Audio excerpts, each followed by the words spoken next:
Yes, धरती तप रही है और इसकी तपन से समुद्रों में खलबली मची हुई है। हर तूफान के पीछे एक नया तूफान चला आ रहा है। बीते वर्ष मई में आए अम्फान तूफान, जून में आए निसर्ग तूफान और नवंबर में आए निवार तूफान के बाद हाल ही में तौकते तूफान गुजरा है और अब यास तूफान तबाही ला रहा है। मौसम विज्ञानियों के अनुसार पश्चिमी विक्षोभ और तेज़ हवाओं के कारण तूफान अधिक भयावह होते जा रहे हैं और ऐसे तूफानों का प्रमुख कारण समुद्र के गर्भ में मौसम की गर्मी से हवा का गर्म होना है। इससे कम वायु दाब का क्षेत्र बनता है और लहरें आपा खो देती हैं। इस बीच विश्व मौसम विज्ञान संगठन की एक नई रिपोर्ट ने चिंता बढ़ा दी है। संगठन ने कहा है कि पृथ्वी पर औसत तापमान अब 1800 के दशक के अंत की तुलना में लगातार 1 डिग्री सेल्सियस अधिक गर्म है। संयुक्त राष्ट्र की इस एजेंसी के अनुसार वैश्विक तापमान 1.5 डिग्री सेल्सियस वार्मिंग की ओर बढ़ रहा है। 40% आशंका है कि अगले 5 साल में यानी 2025 तक कम से कम किसी एक वर्ष पृथ्वी पर औसत वार्षिक तापमान औद्योगिकरण से पूर्व के दौर की तुलना में 1.5 डिग्री सेल्सियस अधिक के स्तर तक पहुंच जाएगा। पिछले दशक में ऐसा होने की आशंका केवल 20% थी। साफ है कि पारे के इतना गर्म होने की आशंका दोगुनी हो गई है। तापमान के इस सीमा तक पहुंचने का मतलब है कि जल संकट व बीमारियां बढ़ेंगी, खाद्यान्न उत्पादन में कमी आएगी, ध्रुवों की बर्फ़ पिघलेगी जिससे दुनिया के कई देशों में जल प्रलय जैसे हालात बन जाएंगे।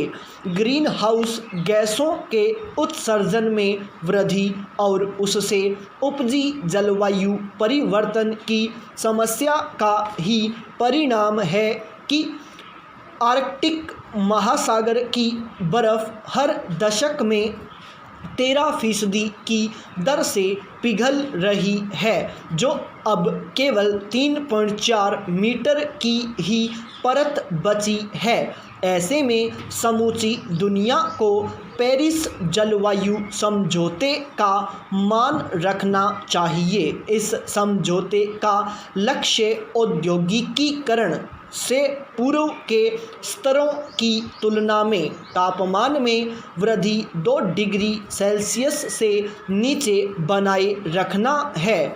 आदर्श रूप में वार्मिंग की 1.5 डिग्री से नीचे रखने का प्रयास करना है। विकसित देशों को कार्बन उत्सर्जन को काबू करने के लिए अपनी चकाचौंध की गति को थामना चाहिए, अन्यथा प्राकृतिक परिणाम बेहद खतरनाक हो सकते हैं। असल में वर्तमान की यह स्थिति प्रकृति और मानव के विलगाव की ही परिणति है। जब तक जल, जंगल, जमीन के अति दोहन पर अंकुश नहीं लगेगा, तब तक जलवायु परिवर्तन से उपजी चुनौतियां बढ़ती ही चली जाएंगी और जलवायु परिवर्तन के खिलाफ संघर्ष अधूरा ही रहेगा। पाई पैराचेंज। अमेरिकी राष्ट्रपति जो बाइडेन ने कोविड-19 की उत्पत्ति की वास्तविक जांच की दिशा में बुधवार को जो कदम उठाया वह महत्वपूर्ण लेकिन सीमित है। उन्होंने महामारी के स्रोत को लेकर खुफिया एजेंसियों को अपनी कोशिशें दोगुनी करने का आदेश दिया है। बाइडेन का यह बयान चीन द्वारा विश्व स्वास्थ्य संगठन की ओर आगे जांच में सहयोग से इनकार करने के एक दिन बाद आया। इसका मकसद नई और व्यापक अमेरिकी जांच का संकेत देना बताया गया। 90 दिनों की जांच में अमेरिका की कई राष्ट्रीय प्रयोगशालाएं और संस्थान सहयोग करेंगे। इनमें वुहान लैब को अमेरिकी फंडिंग पहुंचाने वाला गैर लाभकारी संगठन इको हेल्थ अलायंस भी शामिल है। उम्मीद की जा रही है कि जांच का यह विस्तारित दायरा खुफिया समुदाय के बेहतर दावा करने में सक्षम बनाएगा। एक वरिष्ठ अधिकारी का कहना है कि हम यह नहीं कह रहे कि 90 दिनों में हमारे पास जवाब होगा। हम यह कह रहे हैं कि हमारे पास अपडेट होगा और फिर देखेंगे कि हम वहां से कहां जाते हैं। यह हमारे प्रयासों को दोगुना करने और जितना हो सके उतना पारदर्शी होने की प्रतिबद्धता है। पाई पेराचेंज कुछ लोगों का कहना है कि कम संभावना है खुफिया कम्युनिटी या कांग्रेस 90 दिनों में लैब लीक परिकल्पना का निर्णायक जवाब खोजने में समर्थ होगी। बाइडेन भी आशंका जता चुके हैं कि बीजिंग ने वुहान में शुरुआत में ही घटना को छुपाने के लिए जो कुछ किया वह कोविड की उत्पत्ति से जुड़ी किसी भी जांच में हमेशा बाधा डालेगा। यदि ठोस साक्ष्य नहीं पाए जा सकते तो भी यह जांच के दायित्व से छुटकारा नहीं देता। यदि अधिकांश साक्ष्य वुहान लैब की ओर इशारा करते भी हैं तो क्या हमें कुछ न करते हुए अगली महामारी की प्रतीक्षा करनी चाहिए? कुछ का कहना है कि लैब लीक जांच से जटिल और नाजुक अमेरिका चीन संबंधों के बिगड़ने का जोखिम है।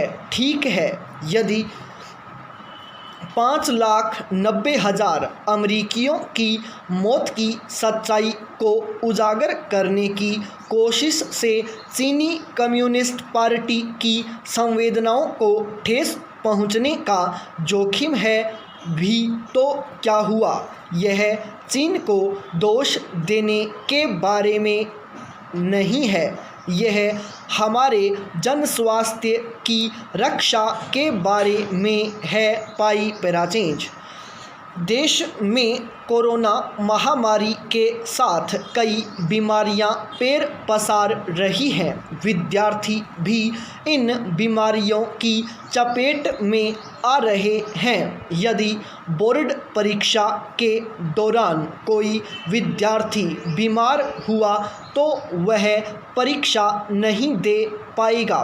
फिर ग्रामीण क्षेत्रों में बच्चों की ऑनलाइन पढ़ाई भी नहीं हो पाई है। ऐसे में ग्रामीण विद्यार्थी परीक्षाएं कैसे दे पाएंगे?